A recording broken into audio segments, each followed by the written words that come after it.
स्वागत है फिर आपके अपने YouTube चैनल जीवा स्टडी पर। तो पीटीटी की 4 क्लासें हो चुकी है अपनी, ठीक है। जीके की भी क्लास चल रही है और रीजनिंग की क्लास भी चल रही है, और आज हम हिंदी स्टार्ट करने वाले हैं, ठीक है। आज हम हिंदी स्टार्ट करने वाले हैं, और हिंदी में क्या क्या आते हैं वो मैंने बता दिया था सुबह वीडियो बनाकर, जिसमें सिलेबस बताया था। हिंदी में लगभग 20 से 25 टॉपिक कवर होते हैं, ठीक है, क्योंकि 50 क्वेश्चन आते हैं, बहुत बड़ा सिलेबस है इसका। तो इतने टॉपिक तो आराम से कवर हो जाते हैं। तो चलो स्टार्ट करते हैं, लेकिन इतना हार्ड नहीं आता, ठीक है। तो अब थोड़ा सा क्या हिंदी की वर्णमाला से रिलेटेड क्वेश्चन आते हैं। स्पर्श व्यंजन हुआ, उसमें व्यंजन किसे कहते हैं, इनमें से ह्रस्व स्वर क्या है, वो दीर्घ स्वर, ऐसे करके कुछ क्वेश्चन आते हैं, तो वो जानते हैं। सबसे पहले हम हिंदी का थोड़ा सा सामान्य परिचय ले लेते हैं, उसके बाद में वर्णमाला पर चलते हैं, ठीक है। सबसे पहले जो आज का टॉपिक है हमारा वो है हिंदी का सामान्य परिचय, ठीक है। हिंदी का हम सामान्य परिचय देखेंगे, कैसे हिंदी का विकास हुआ और कैसे हिंदी नाम आया, ठीक है। सामान्य परिचय देखते हैं हिंदी का। तो हिंदी का सामान्य परिचय स्टार्ट करते हैं। तो हिंदी का सामान्य परिचय, सबसे पहले जो हिंदी भाषा है, वो हिंदी शब्द है, वो कहाँ से आया वो देखते हैं। तो हिंदी शब्द आया वो फारसी भाषा, फारसी या पारसी या ईरानी भाषा से आया, ठीक है। कैसे आया वो मैं आपको बता देता हूँ। जैसे प्राचीन जो भारत था, अभी जो पाकिस्तान का हिस्सा है, और वहाँ पर क्या पहले क्या है, जो सिंधु नदी बहती थी, ठीक है। सिंधु नदी बहती थी, सिंधु सिंधु नदी जो ईरान के साथ, लगभग ईरान के आसपास से बहती थी सिंधु नदी, ठीक है। सिंधु से क्या है, सिंधु नदी को जो ईरानी लोग हैं वो क्या कहते थे, हिंदू नदी, ठीक है, हिंदू नदी। अब देखो हिंदू क्यों कहते थे, जो पारसी लोग हैं, ठीक है, जो पारसी या फिर ईरानी लोग हैं, वो क्या है, सह को क्या बोलते हैं, है बोलते हैं, ठीक है। सह को है बोलते हैं, और तय और थ की जगह द बोलते हैं, ठीक है। तय और थ की जगह तय बोलते हैं, और द और ध की जगह द बोलते हैं, ठीक है।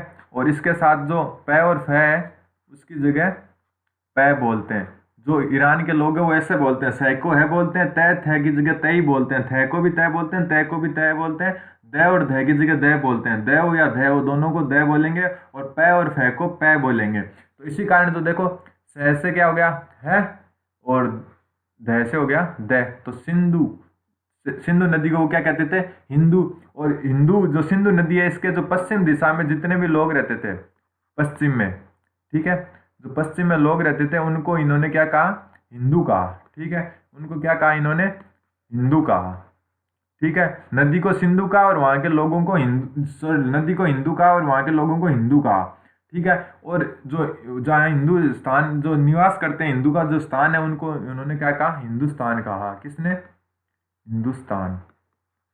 तो देखो, सिंधु सिंधु को क्या कहते थे पारसी, हिंदू कहते थे, हिंदू नदी। क्यों, क्योंकि वहां वह सह को क्या बोलते हैं, है बोलते हैं, तय और थ को तय बोलते हैं, द और ध को द बोलते हैं, और प और फ को प बोलते हैं। तो सिंधु नदी को हिंदू नदी कहते थे, और जो हिंदू नदी है उसके पीछे पश्चिम में निवास करने वालों को हिंदू कहते थे, और उस जगह को कहते थे हिंदुस्तान, जहां पर क्या है, हिंदुओं का स्थान हो। तो क्यों, क्योंकि हिंदुस्तान किस शब्द से बना है, हिंदू यानी सिंधु प्लस स्थान। और मैंने बताया जैसा आपको, वो थे को क्या कहते थे, तय कहते थे। सिंध जो ईरानी या फारसी लोग हैं, तो वो कहाँ से हो गए, तय से थे बना दिया, तो हिंदुस्तान कह दिया। तो इस हिसाब से क्या है, हिंदी। और यहाँ पर हिंदुस्तानियों द्वारा जो बोली जाने वाली भाषा है, उसको जो है, जो ईरानी है, उन्होंने क्या कहा, हिंदी कहा, ठीक है।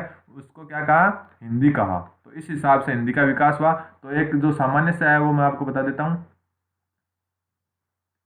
कि जो हिंदी है वो क्या है, हिंदी शब्द कहाँ से आया है, हिंदी शब्द हिंदी शब्द आया है फारसी। और जैसा कि मैंने बताया कि फै को क्या बोलते हैं, पै बोलते थे ईरानी, या इसको पारसी भी कह सकते हैं, ठीक, और ईरानी भी कह सकते हैं। तो इस कहाँ से, अगर ऐसे पूछ ले कि हिंदी शब्द का उद्गम कहाँ से हुआ, कौन सी भाषा से हुआ, तो पारसी, फारसी या ईरानी, कोई भी अगर एक ऑप्शन में हो तो वो इसका राइट आंसर होगा। अब देखते हैं जो विकास कैसे हुआ, ठीक है। जो हिंदी भाषा है उसका विकास कैसे हुआ वो देखते हैं, हिंदी भाषा का विकास। अब देखो, सबसे पहले कौन सी भाषा थी, संस्कृत थी, ठीक है। सबसे पहले भाषा थी संस्कृत। संस्कृत के बाद में आई पाली, ठीक है, पूरा डिटेल से बताऊंगा मैं आपको। पाली के बाद में आई प्राकृत, ठीक है। प्राकृत आई, प्राकृत के बाद में जो भाषा आई उसका नाम था अपभ्रंश। अपभ्रंश यानी जो टूटी फूटी, प्राकृत का टूटा फूटा रूप, ठीक है, अपभ्रंश। और इसे क्या कहते हैं, सौर शैली, शैली भी कहते हैं, ठीक है, सौर सैनी, सौर सैनी। तो ये आया। अब देखो सौर सैनी से किसकी उत्पत्ति हुई, हिंदी की उत्पत्ति हुई। तो ये क्रम है, ठीक है। तो अगर पूछ ले कि हिंदी की उत्पत्ति किस भाषा से हुई, तो अपभ्रंश या सौर सैनी से। और प्रारंभ कहाँ से हुआ, संस्कृत से। संस्कृत के बाद में पाली आई, पाली से प्राकृत, प्राकृत से अपभ्रंश या सौर सैनी, और सौर सैनी से हुआ हिंदी का निर्माण, ठीक है। ये दोनों, ये क्या, सौर सैनी अपभ्रंश का ही पार्ट है, और इन दोनों से किसका निर्माण हुआ, हिंदी का। अब इनका काल देख लेते हैं, काल क्रम कब है। संस्कृत को 2 भागों में बांटा गया, ठीक है, संस्कृत को 2 भागों में बांटा गया, एक वैदिक संस्कृत, ठीक है, एक वैदिक संस्कृत और एक लौकिक संस्कृत। लौकिक संस्कृत, सॉरी, एक लौकिक, एक वैदिक संस्कृत और एक लौकिक संस्कृत। और जो वैदिक संस्कृत है इसमें किसकी रचना हुई, वेद और उपनिषद की, ठीक है, वेद और उपनिषदों की रचना किससे हुई, वेद और उपनिषद की रचना हुई वैदिक संस्कृत से। और लौकिक संस्कृत में महाभारत और रामायण की रचना हुई। जो वैदिक संस्कृत है वो थोड़ी क्या है, हार्ड लेवल में थी, थोड़ी कठिन थी बोलने में, और लौकिक संस्कृत थोड़ी इजी थी। तो महाभारत और रामायण की रचना लौकिक संस्कृत में हुई है, और वेद और उपनिषद की रचना हुई है वैदिक संस्कृत में, ठीक है। अब इनका कालक्रम देखें तो एक भाषा को लगभग 500 वर्ष का कालक्रम होता है, ठीक है। जो वैदिक संस्कृत है इसका जो कालक्रम है वो 1500 ईसा पूर्व से, ठीक है, ईसा पूर्व पता आपको घटते क्रम में होती है, 1500 ईसा पूर्व से 1000 ईसा पूर्व तक है, ठीक है, ईसा पूर्व तक। जो वैदिक संस्कृत है वो 1500 ईसा पूर्व स्टार्ट हुई और 1000 ईसा पूर्व तक आई, ठीक है। और जो लौकिक संस्कृत है, लौकिक संस्कृत का कालक्रम है 1000 ईसा पूर्व से 500 ईसा पूर्व, ठीक है, 500 ईसा पूर्व। यहाँ पर रामायण महाभारत की रचनाएं हुई, ठीक है। और अब जो पाली है, पाली का जब हुआ 500 घटाते जाओ, पाली कहाँ से कहाँ तक थी, तो पाली थी 500 ईसा पूर्व से, 500 ईसा पूर्व से 1 ईस्वी तक, ठीक है, 1 ईस्वी तक। अब देखो पाली भाषा में जो सर्वाधिक बौद्ध ग्रंथ लिखे गए, ठीक है, अगर पूछ ले बौद्ध ग्रंथ सर्वाधिक कौन सी भाषा में लिखे गए, तो पाली भाषा में, ठीक है। पाली किसकी, बौद्धों की भाषा थी, बौद्ध ग्रंथ सर्वाधिक पाली भाषा में लिखे गए। और अगर प्राकृत भाषा की बात करें तो प्राकृत भाषा में सर्वाधिक जैन ग्रंथ लिखे गए, ठीक है, सर्वाधिक जैन ग्रंथ कौन से भाषा में लिखे गए, प्राकृत भाषा में। और सर्वाधिक बौद्ध ग्रंथ किस में लिखे गए, पाली भाषा में। और प्राकृत भाषा का सेम वही 1 से 500 ईस्वी तक। यहाँ पर क्या ईस्वी आगे तो बढ़ेंगे, तो 1 ईस्वी से 500 ईस्वी तक प्राकृत भाषा का काल रहा, ठीक है। ऐसा नहीं है कि 500 ईस्वी के जस्ट बाद में क्या हुआ, प्राकृत भाषा एकदम लुप्त हो गई, ऐसा नहीं है। प्राकृत भाषा अब भी बनी हुई है, लेकिन अब उनको बोलने वाले बहुत कम है। फिर अपभ्रंश और सौर सैनी, ठीक है, अपभ्रंश और सौर सैनी भाषा एक ही आई है। अपभ्रंश या सौर सैनी का कब से आ, 500 से 1000 ईस्वी तक, ठीक है, 500 से 1000 ईस्वी तक इसका समय काल रहा, ठीक है। फिर 1000 ईस्वी के बाद में 1000 ईस्वी से वर्तमान तक, 1000 ईस्वी से वर्तमान तक किसका प्रयोग हो रहा है अभी, हिंदी का। तो ये रहा है सबसे बड़ा हिंदी शब्द का जो उत्पन्न है, कहां से हुआ, हिंदी शब्द फारसी, पारसी या ईरानी भाषा के शब्द से क्या हुआ, इसकी उत्पत्ति हुई हिंदी की, ठीक है। वहां से किस भाषा से उत्पत्ति हुई, फारसी, पारसी या ईरानी भाषा से इसकी उत्पत्ति हुई। फिर इसका जो कालक्रम है कि संस्कृत से पाली बनी, पाली से प्राकृत बनी, प्राकृत से अपभ्रंश बनी जिसे सौर सैनी भी कहते हैं, और सौर सैनी से हिंदी बनी, ठीक है। संस्कृत 2 प्रकार की, कौन सी, वैदिक और लौकिक, ठीक है, वैदिक और लौकिक। वैदिक संस्कृत में वेद और उपनिषद लिखे गए, और लौकिक संस्कृत में महाभारत और रामायण लिखी गई। और जो वैदिक संस्कृत है इसका जो काल था वो था 1500 से 1000 ईसा पूर्व तक, और लौकिक संस्कृत का काल था 1000 ईसा से 500 ईसा पूर्व तक, ठीक है। और पाली का जो काल था वो था 500 ईसा पूर्व से 1 ईस्वी तक। और यहाँ पे जो सर्वाधिक बौद्ध ग्रंथ लिखे गए वो पाली भाषा में लिखे गए, ठीक है। प्राकृत भाषा 1 ईस्वी से 500 ईस्वी तक, और सर्वाधिक जैन ग्रंथ किस भाषा में लिखे गए, प्राकृत भाषा में। तो प्राकृत का जैनों की भाषा कहलाती है। फिर वह अपभ्रंश का जन्म, अपभ्रंश हुआ 500 से 1000 ईस्वी तक, ठीक है। और इसके बाद में 1000 ईस्वी के बाद में वर्तमान में कौन सी भाषा चली है, 1000 ईस्वी से लेकर हिंदी भाषा चली है। अब एक बात क्या अचानक थोड़ी होती है, जैसे अब देखो यहाँ पर 1000 ईस्वी हुई, अपभ्रंश एकदम हाथों हाथ क्या होगी, कैंसिल हो गई, और क्या है, हिंदी स्टार्ट होगी, ऐसा थोड़ी होता है, ऐसा नहीं होता। इसका मतलब यह है कि 1000 ईस्वी तक प्राकृत जो अपभ्रंश भाषा वो ज़्यादा बोली जाती थी, फिर जो 1000 ईस्वी के बाद में हिंदी ज़्यादा बोलने जाने लगी और अपभ्रंश है वो कम हो गई। ठीक है, प्राकृत, पाली, संस्कृत अभी भी बोली जाती है, लेकिन जो वर्चस्व किसका है उस हिसाब से इनका कालक्रम निर्धारित किया गया है। तो हिंदी का कालक्रम 1000 ईस्वी के आसपास हिंदी क्या है थोड़ी सी ज़्यादा बोली जाने लगी। ठीक है, और अपभ्रंश कम होने लग गई। फिर जो अगर एक क्वेश्चन बनता है वो बहुत परीक्षा में आ चुका है कि हिंदी का मानक समय बताइए। ठीक है, हिंदी का मानक समय बताइए। तो हिंदी का मानक समय, हिंदी का मानक समय, आप शेयर जरूर करें और सब्सक्राइब जरूर करें। हिंदी का मानक समय कब माना जाता है? तो ये 1100 ईस्वी। ठीक है, 1100 ईस्वी को माना जाता है हिंदी का मानक समय। तो क्यों? क्योंकि 1000 ईस्वी में ये थोड़ा थोड़ा बढ़ने लगी और 1100 ईस्वी में एकदम वर्चस्व स्थापित कर लिया हिंदी ने। तो हिंदी का जो मानक समय है वो 1100 ईस्वी माना जाता है। ठीक, अब बात करते हैं कि आगे की जो है भाषा शब्द। ठीक है, भाषा शब्द की उत्पत्ति कहाँ से हुई? हिंदी तो मान लिया हिंदी भाषा होती है, लेकिन भाषा शब्द की उत्पत्ति कहाँ से हुई? ये क्वेश्चन बन जाए कि भाषा शब्द की उत्पत्ति कहाँ से हुई? भाषा शब्द की उत्पत्ति, ठीक है, तो भाषा शब्द की उत्पत्ति हुई जो भाष धातु है, संस्कृत की भाष धातु, संस्कृत की भाष धातु कहाँ से? संस्कृत की भाष धातु से भाषा की उत्पत्ति हुई। भाष का अर्थ होता है प्रकट करना। ठीक है, प्रकट करना। और क्या प्रकट करना?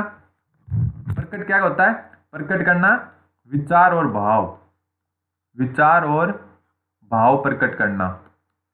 तो ये ध्यान रखना कि ऐसे पूछ ले कि भाषा शब्द की उत्पत्ति किससे हुई है, तो भाषा शब्द की उत्पत्ति भाष धातु से हुई है। जो संस्कृत की भाष धातु है उससे भाषा शब्द की उत्पत्ति हुई है। और इसका अर्थ होता है प्रकट करना। और क्या प्रकट करना? विचार एवं भाव प्रकट करना ही क्या कहलाती है? भाषा कहलाती है। ठीक है, तो ऐसा कह सकते हैं कि एक परिभाषा करें तो भाषा शब्द की उत्पत्ति संस्कृत की भाष धातु से हुई है, जिसका अर्थ क्या होता है? प्रकट करना। अर्थात मनुष्य एक सामाजिक प्राणी है और वह अपने मन के भाव और विचारों को प्रकट करने के लिए जिस माध्यम का प्रयोग करता है उसे भाषा कहते हैं। ठीक है, मनुष्य एक सामाजिक प्राणी है और जो मनुष्य एक सामाजिक प्राणी है और मनुष्य जो मन के भाव और विचारों को प्रकट करने के लिए जिस माध्यम का प्रयोग करता है उसे भाषा कहते हैं। ठीक है, जो जानवर और जो एक इंसान होता है उसमें क्या है? भाषा और सामाजिकता का अंतर होता है। ठीक है, भाषा और सामाजिकता का अंतर होता है, सामाजिकता का। ठीक है, जिसमें भाषा और सामाजिकता ना हो वो क्या? जानवर। और जिसमें ये दोनों हो वो क्या होगा? क्या होगा?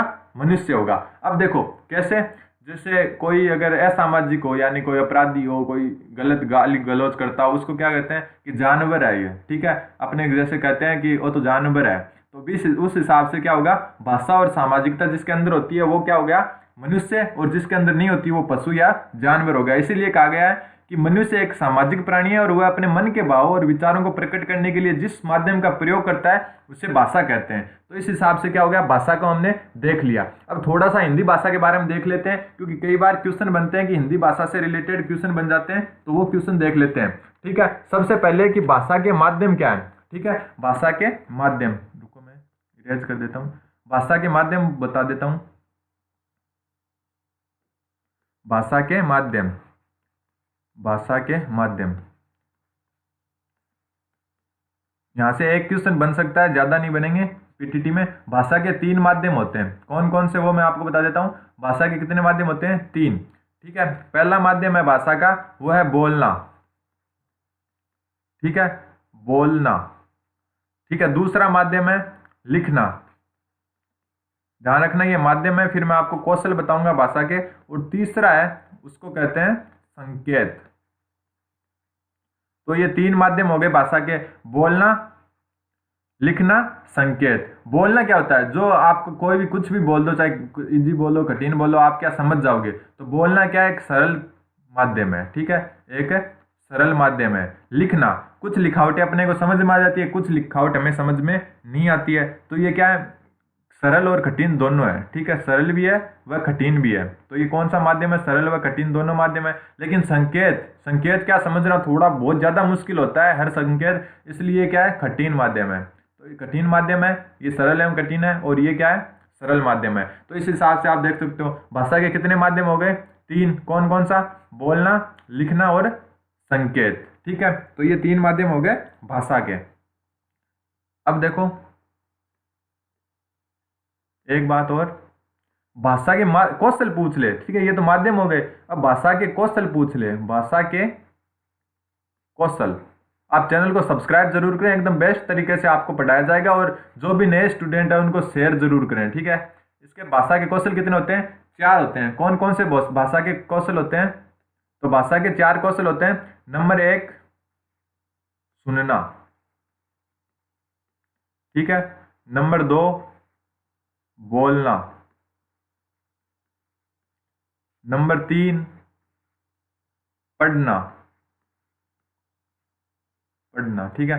नंबर 4 नंबर 4 लिखना। तो ये क्या हो गए? भाषा के 4 कौशल हो गए, ठीक है। सुनना, बोलना, पढ़ना, लिखना। ये एक कर्म भी है, ध्यान रखना। ये क्या है? इसको प्राकृतिक कर्म कहते हैं, ठीक है, प्राकृतिक कर्म।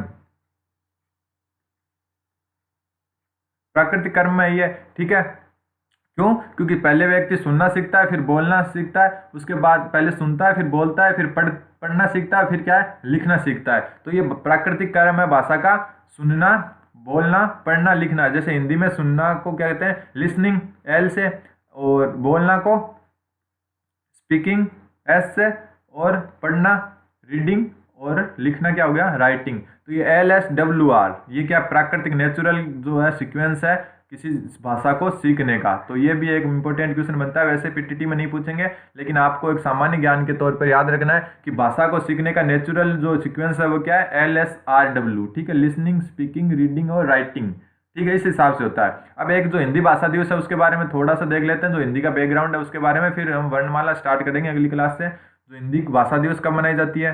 तो हिंदी भाषा दिवस, हिंदी भाषा दिवस कब मनाई जाती है?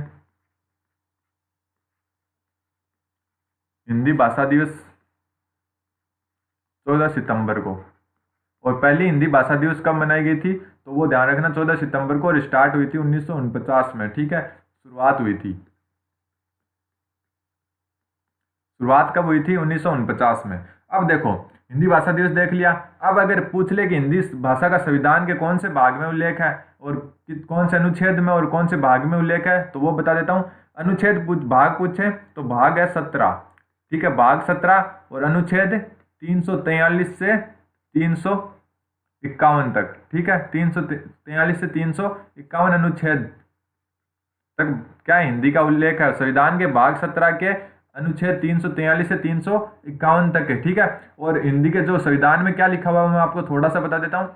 हिंदी के लिए संविधान में लिखा गया है कि हिंदी क्या है? कि राजभाषा है, ठीक है। संविधान में कहीं भी राष्ट्रभाषा का उल्लेख नहीं है कि हिंदी राष्ट्रभाषा, ठीक है, राष्ट्रभाषा का कहीं भी उल्लेख नहीं है। तो ये ध्यान रखना, राष्ट्रभाषा का उल्लेख नहीं है, राजभाषा का उल्लेख है। 343 का जो 1 नंबर 343 अनुच्छेद 343(1) है, उसमें क्या कहा गया है कि संघ की जो राजभाषा वो हिंदी होगी और देवनागरी लिपि होगी, ठीक है, देवनागरी लिपि होगी, देवनागरी लिपि, और राजभाषा कौन सी होगी? हिंदी होगी। ये अनुच्छेद में लिखा गया, अनुच्छेद 343(1) में। और जो भाषाएं होती है वो संविधान के कौन सी अनुसूची में होती है, ठीक है, अनुसूची पूछ ले तो अनुसूची होती है 8वीं, ठीक है, 8वीं अनुसूची में। और 8वीं अनुसूची में कितनी भाषाएं थी? स्टार्टिंग में तो यहाँ पर क्या 14 भाषा थी, लेकिन बाद में संविधान संशोधन करते करते जो वर्तमान में भाषाओं की संख्या है वो 22 भाषाएं हैं, ठीक है, 22 भाषाएं हैं वर्तमान में संविधान की 8वीं अनुसूची में। पहले कितनी थी? स्टार्टिंग में 14 थी, ठीक है। तो राजभाषा कौन सी है? हिंदी, और लिपि कौन सी है? देवनागरी। लेकिन राष्ट्रभाषा का उल्लेख संविधान में नहीं मिलता है। तो इस हिसाब से आज हमने क्वेश्चन देख लिए। चैनल को सब्सक्राइब जरूर करें, और अगले में आपको वर्णमाला जो पहला टॉपिक है, ये पहले टॉपिक का कुछ स्टार्टिंग है, फिर आपको क्या है पहले परिचय होना जरूरी है, उसके बाद में हम स्टार्ट करेंगे वर्णमाला से। तो धन्यवाद, बने जीवा स्टडी के साथ। उम्मीद है कि आपको क्लास समझ में जरूर आएगी। धन्यवाद।